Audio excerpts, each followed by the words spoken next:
Hi, welcome to my studio. Jason Morgan, I'm a wildlife artist and just doing a very quick video on composition, or at least just one element of it. Showing you how I'm approaching this in Photoshop, any image editor would do. So this is a photo I've taken of a red kite a little while ago, and I'm thinking about doing a painting of a red kite. Love the lighting on it, especially the little glint and the highlights in the eyes and on the feathers as well. Sometimes you can't work out the composition when you do the photograph. You may be in a position where you can't zoom in anymore, or you're at a funny angle or something like that, so you may want to play around in the image editor.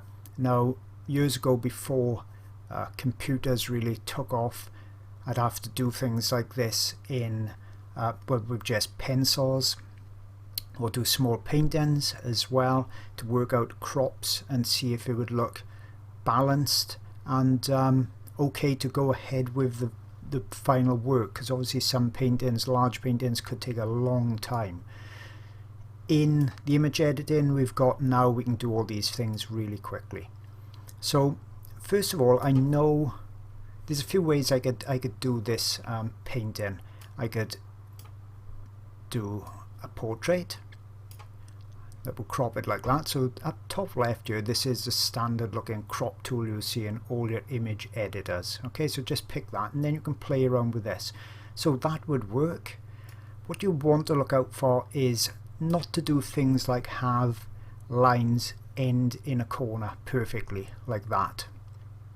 Okay, another thing you don't want to do is have usually an equal amount here, top of the head, and then do it equal here on the beak perhaps, and perhaps you want it equal here down on the back. Just all these things make it seem a little bit uneasy.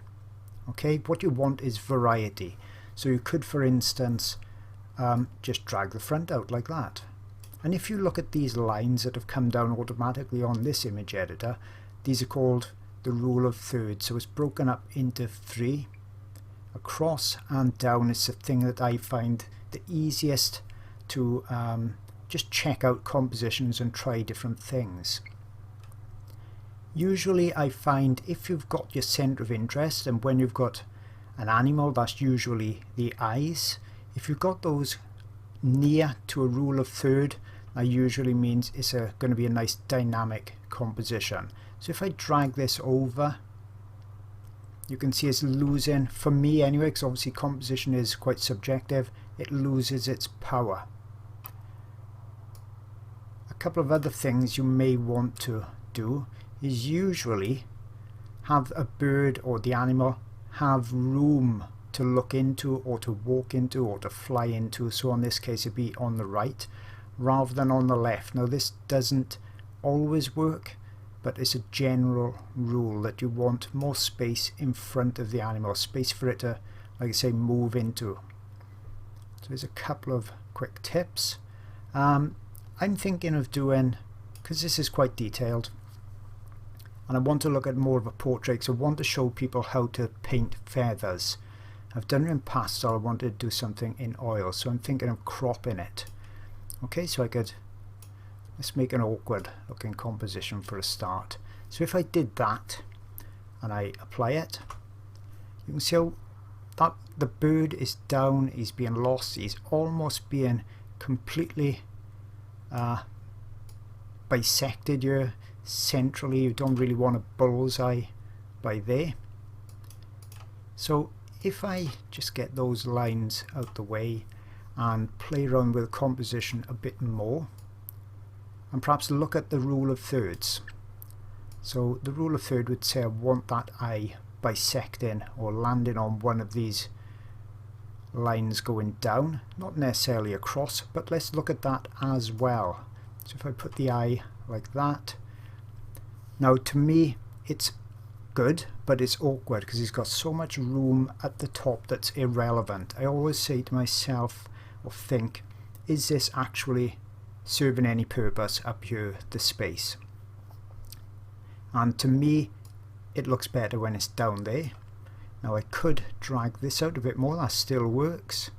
Sometimes you want the subject in the center. I've done that a couple of times with elephants, so if you've got an animal that's charging or making a lot of eye contact, if this bird was facing us with two eyes, I could have had the head straight here, and it does really stop you. So now I'm looking at it, I do like this bit of space to the side, but I think when I put that near that rule of thirds there, it's even more dramatic.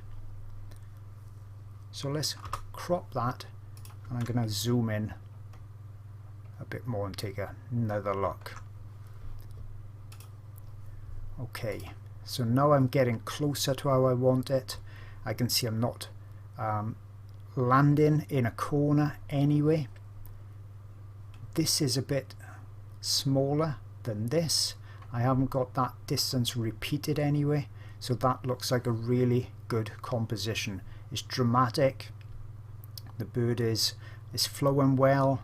It seems to come back into the composition where the beak puts the viewer's eye back around. The feathers, for me at least, seems to bring the composition back up. So that's a very quick little video on composition, just showing the rule of thirds. It doesn't need to be complicated. Composition really doesn't need to be complicated, and sometimes you go by gut instinct as well. In fact, I do that quite often. Especially you can print out then at different sizes, because you'll also find a particular size, or at least I find, works very well for a subject, and going any larger or any smaller doesn't really add to the impact of it. So I hope you've enjoyed this video, and I'll see you all again very soon. If you're looking for even more great art sources, I've really got you covered. First off, I've got a Patreon channel. It's been going well over a year or so, packed with around about 50 or more videos and new ones every month. Lots of the videos are many hours long, so you can see they're really in-depth. Subjects such as turtles, birds, elephants, big cats, you name it, is on there. So that's my Patreon channel. And also on that Patreon channel, before I go on to something else, I've got a secret Facebook group. So only the members are actually on there. It's the most supportive and friendly Facebook group that I've ever seen. I know I'm biased, but it really is. We've got 400 or 500 members on there, and they all help each other. So that's a great added bonus. That comes free with it. Also, you get line art every month as well. And we've just designed a brand new companion website for it. So if you've joined other patrons and channels and you found it very difficult to navigate around, we got this free website that comes with it. All the videos are now just a single click away. It couldn't be any easier than it is. I've also got my site, jasonmorgan.co.uk, lots of tutorial videos, DVD discs and downloads on there. And if you're struggling for reference photos for your art projects, I've got some of those too. I've got 900 plus on my website, wildlifeart-online.com, and they will be copyright free for you, so you can paint and draw from them and sell your work with no copyright worries whatsoever. So hope you like those extra resources, and I'll see you all again real soon.